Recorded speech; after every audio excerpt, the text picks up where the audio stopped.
computer program. Halos 10 oras kada araw nakaharap ni Elaine Ferrer ang computer screen. Kaya naman hindi maiwasang manlabo ang kanyang mga mata.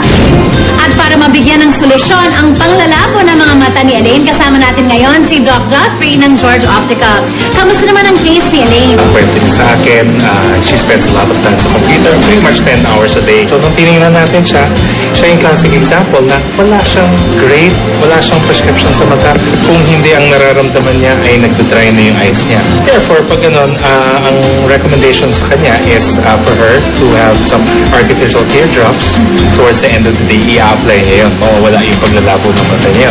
Secondly, in-advise ko rin siya na since 10 hours a day ka nasa harapan ng computer, every 30 minutes kailangan mag-break muna siya. Ang break, ibig sabihin, kailangan niya tumingin sa malayo eh. Tapos bago siya bumalik ulit sa pagharap niya sa computer. Kahit mga 10 minutes break siya every 30 minutes, that will be nice for her. And thirdly, in-advise ko rin sa kanya kung paano nakaposisyon yung kanyang computer screen at yung mga ilaw na nakapaligid sa kanya. Kasi dapat iwasan niya yung ilaw nakaharap sa computer screen niya kasi babato yung pabalik sa mata niya and causes her eye strain naman. Gaya ni Elaine, alagaan ang inyong mga mata. Visit the George Optical near you. George Optical.